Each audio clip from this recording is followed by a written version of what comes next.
ठीक है, आवाज आ रही है। बोलो गुरु संत रविदास जी की।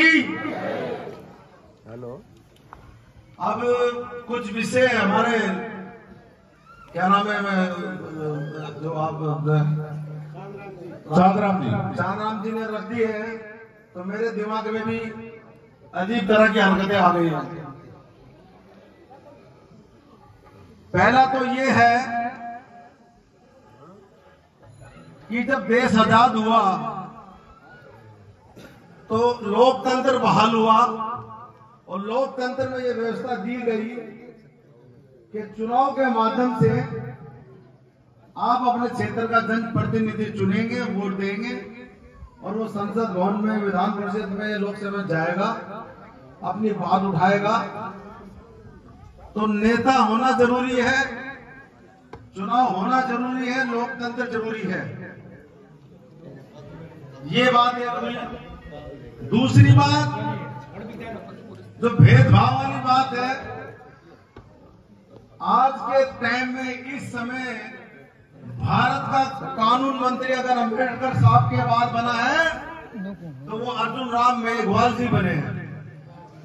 ताली तो बजा दो यार आपको।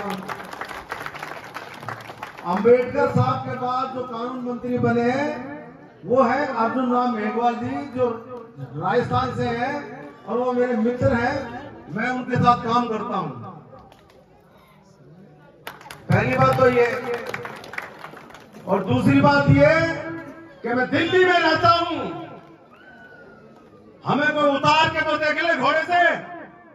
मैं भी अनुसूचित जाति से आता हूं, धानक समाज से हूं, और पूरे देश में एसटी समाज के लिए काम करता हूं।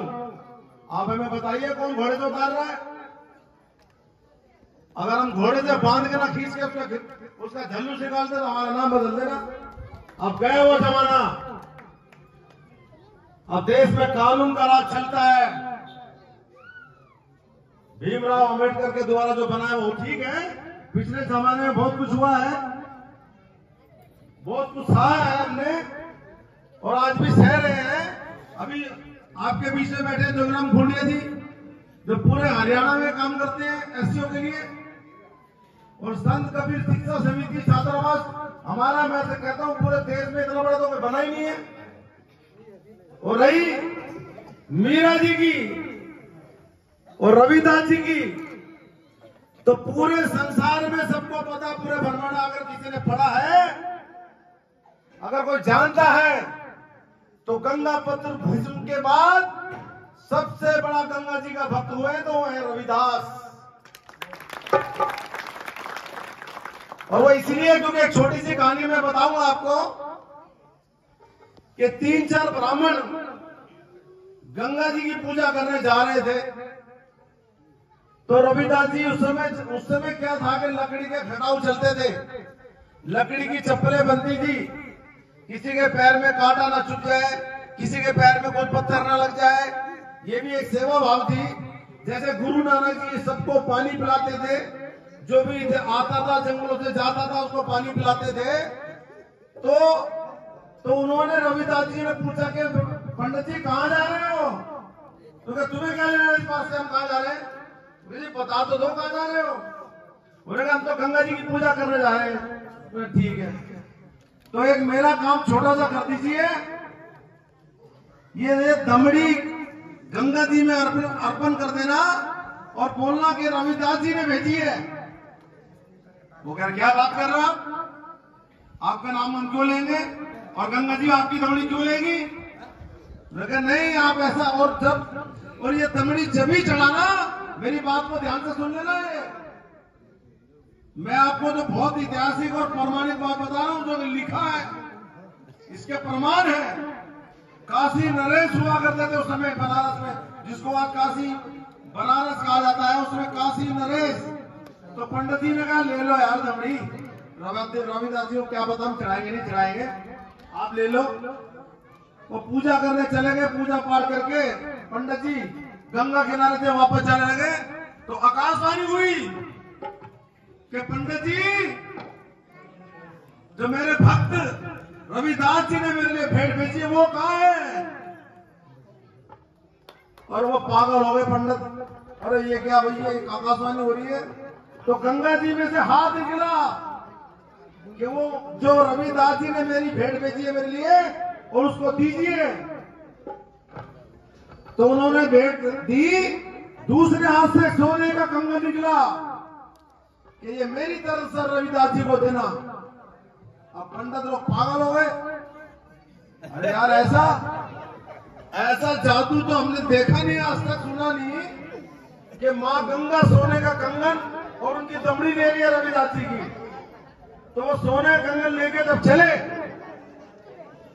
तो उनके मन में तरह तरह के विचार आए।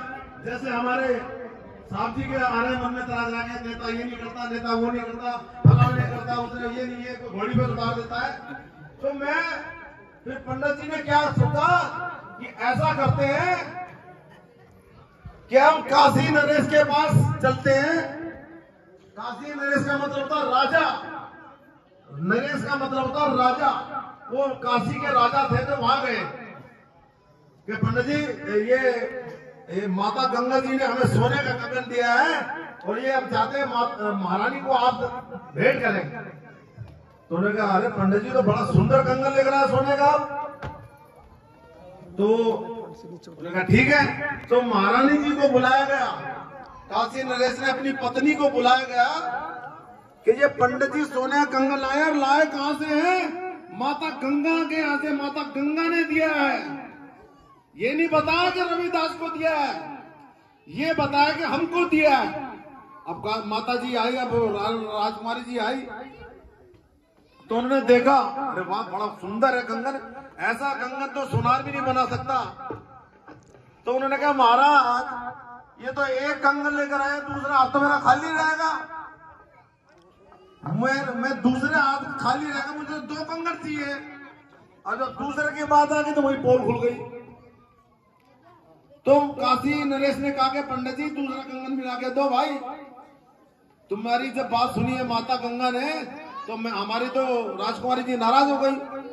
तो उन्होंने फिर सारी बात सच्चाई बता दी कि महाराज ऐसे ऐसे हुआ था और वो दमड़ी लेके गए थे, रविदास जी ने हमें कहा था ऐसे, तो रविदास जी को दिया। तो काशी नरेश हैरान हो गया, अपना पूरा लाव लश्कर लेकर वो रविदास जी के पास चला गया, चलने लगा जहां पर वो रविदास जी बैठ के तपस्या करते थे। तो वहां गए काशी नरेश जी ने बताया ये सारा वाकया कि ऐसे ऐसे बात है, ये वो है। तो काशी नरेश जी रविदास जी रोने लगे कि माता ने मेरी भेंट स्वीकार करी, मेरे लिए कंगन भेजा। तो काशी नरेश ने कहा कि हे रविदास, हे महात्मा, हे संत, अब हमारी महारानी को एक कंगन और चाहिए, उसका इंतजाम आप कीजिए। वो तो आप ही तो आपको दिया है, आप चलिए माता गंगा के पास, उनसे मांगिए।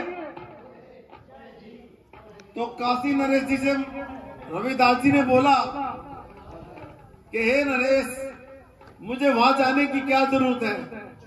अगर माता मुझे चाहती है, माता ने मेरी भेंट स्वीकार करी है और माता ने मेरे लिए भेंट दी है, तो वो यही प्रकट होगी, तभी से यही प्रकट होगी, सोने का कंगन भी यही देगी। तो उसने अरदास लगाई, हे मां गंगे, मेरी इज्जत पे बनी आई है, मेरी बात पे बनाई है। काशी नरेश मेरे सामने खड़े हैं। तो उनकी जब कटौती से गंगा प्रकट हुई, उसमें से हाथ आया, एक सोने कंगन और दिया गया, तभी से लगाया गया मन चंगा तो कटौती में गंगा। तो ये बात आपको याद रखनी चाहिए। अगर हमारे मन में दृढ़ संकल्प हो, इच्छा शक्ति हो, तो कोई भी हमें घोड़े से नहीं उतार सकता। आज वो गया जमाना। आप मेरा नाम और नंबर लिख लो, किसी भी देश के राज्य में अगर किसी अनुसूचित जाति वर्ग के साथ कुछ होगा तो अर्जुन राम मेघवाल को लेकर वहां पहुंचूंगा, एससी आयोग में बुलाऊंगा उसको जेल की सलाखों के पीछे डाला जाएगा, एफआईआर दर्ज की जाएगी। जय रविदास। एक बार और जोर तो बजाओ ताली नेताजी के नाम में। बहुत बहुत धन्यवाद अर्जुन लक्ष्मण दास इंदौरा जी, बहुत बहुत धन्यवाद।